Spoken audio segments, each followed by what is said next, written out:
Lateral entry पर मेरा ऐसा मानना है कि सरकारी व्यवस्था को कारगर और धारदार बनाने के लिए सरकार की जो व्यवस्था है इसके साथ साथ बहुत बड़े पैमाने पर लेटरल एंट्री को भी अंदर लाना चाहिए। क्यों? क्योंकि जो बहुत कठिन विषय हैं, पानी की समस्या, कुपोषण की समस्या, अस्पताल शिक्षा की समस्या है, वो सिर्फ यहाँ के ब्यूरोक्रेट से सॉल्व होने वाला नहीं।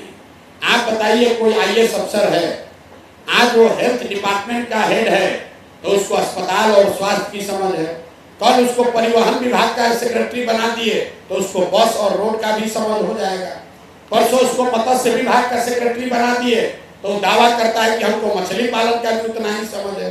तो ये भैया, इससे सुधार होगा नहीं। इसलिए जो सरकार की एडमिनिस्ट्रेशन और प्रशासनिक व्यवस्था है वो रहनी चाहिए, लेकिन उन विषय के विशेषज्ञों को जब तक साथ में नहीं जोड़ा जाएगा तब तक कोई आगे का बड़ा रास्ता नहीं बनाया जा सकता है। इस देश में आजादी के बाद जो 5-6 बड़े काम हुए, एटॉमिक एनर्जी का काम हुआ, उसको किसी आईएएस ने नहीं किया, उसको विक्रम साराभाई और होमी भाभा ने किया, वो लेटरल एंट्री थे। इस देश में मिसाइल की दिशा में जो काम हुआ उसको अब्दुल कलाम ने किया, वो कोई आईएएस अफसर नहीं थे, वो एटॉमिक डिपार्टमेंट के सेक्रेटरी नहीं थे। इस देश में ग्रीन रेवोल्यूशन लाने का श्रेय स्वामीनाथन जी को दिया गया। स्वामीनाथन जी एग्रीकल्चर डिपार्टमेंट के प्रिंसिपल सेक्रेटरी आईएएस नहीं थे। इस देश में डेयरी का काम, व्हाइट रेवोल्यूशन, प्रोफेसर कुरियन ने किया, कुरियन कोई आईएएस नहीं थे, लेटरल एंट्री थे। देश में टेलीफोन की क्रांति का श्रेय बहुत हद तक सैम पित्रोदा को दिया जाता है। Sam Pitroda DOT, department of telecommunication के सेक्रेटरी नहीं थे, लेटरल एंट्री थे।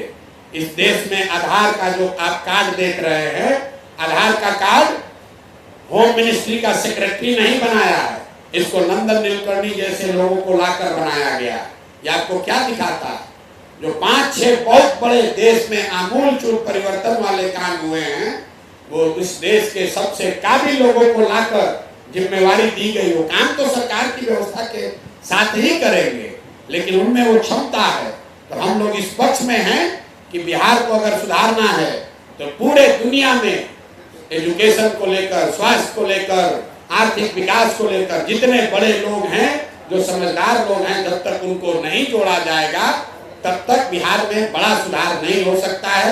जरूरत इस बात की है कि उनमें जितने लोग बिहार में आकर अपना योगदान करना चाहते हैं, बिहार के समाज के विकास के लिए कुछ करना चाहते हैं, सरकार की व्यवस्था में इसका प्रोविजन होना चाहिए कि वो लोग आए और यहाँ के विकास में अपना योगदान कर सके। जब यहाँ के सबसे ज्ञानी समझदार लड़के वापस लौटेंगे, वो लोग यहाँ काम करेंगे, तब न बिहार सुधरेगा।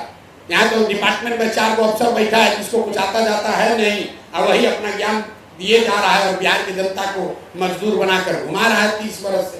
तो बिल्कुल हम लेटरल एंट्री के पक्ष में हैं, क्योंकि वहीं से ज्ञान, वहीं से समझदारी, वहीं से अनुभव, दुनिया भर से जो अच्छी सीख है उसको लेकर ही बिहार को बेहतर बनाया जा सकता है। चंद भ्रष्ट अफसरों के, चाटुकार अफसरों के सुझाव से, उनके प्रयास से बिहार को नहीं सुधारा जा सकता।